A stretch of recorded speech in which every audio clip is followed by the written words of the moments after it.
बहुत समय पहले की बात है।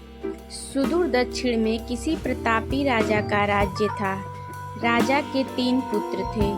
एक दिन राजा के मन में आया कि पुत्रों को कुछ ऐसी शिक्षा दी जाए कि उस समय आने पर वो राजकाज संभाल सकें। इसी विचार के साथ राजा ने सभी पुत्रों को दरबार में बुलाया और बोला, पुत्रों, हमारे राज्य में नाशपाती का कोई वृक्ष नहीं है। मैं चाहता हूँ तुम सब 4-4 महीने के अंतराल पर इस वृक्ष की तलाश में जाओ और पता लगाओ कि वो कैसा होता है।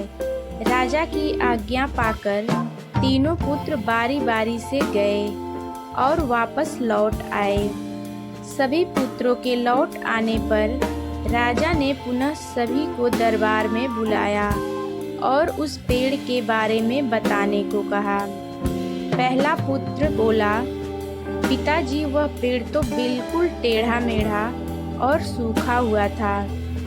नहीं नहीं, वो तो बिल्कुल हरा भरा था, लेकिन शायद उसमें कुछ कमी थी, क्योंकि उस पर एक भी फल नहीं लगा था। दूसरे पुत्र ने पहले को बीच में ही रोकते हुए कहा। फिर तीसरा पुत्र बोला, भैया, लगता है आप भी कोई गलत पेड़ देख आए, क्योंकि मैंने सचमुच नाशपाती का पेड़ देखा। वो बहुत ही शानदार था और फलों से लदा पड़ा था।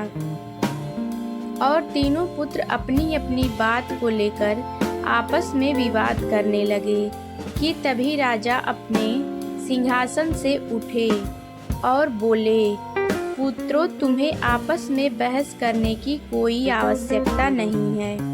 दरअसल तुम तीनों ही वृक्ष का सही वर्णन कर रहे हो। मैंने जानबूझकर तुम्हें अलग अलग मौसम में वृक्ष खोजने भेजा था और तुमने जो देखा वो उस मौसम के अनुसार था। मैं चाहता हूँ कि इस अनुभव के आधार पर तुम 3 बातों को गांठ बांध लो। पहली, किसी चीज के बारे में सही और पूर्ण जानकारी चाहिए तो तुम्हें उसे लंबे समय तक देखना, परखना चाहिए। फिर चाहे वो कोई विषय हो, वस्तु हो या फिर कोई व्यक्ति ही क्यों ना हो। दूसरी, हर मौसम एक सा नहीं होता। जिस प्रकार वृक्ष मौसम के अनुसार सूखता, हरा भरा या फलों से लदा रहता है, उसी प्रकार मनुष्य के जीवन में भी उतार चढ़ाव आते रहते हैं।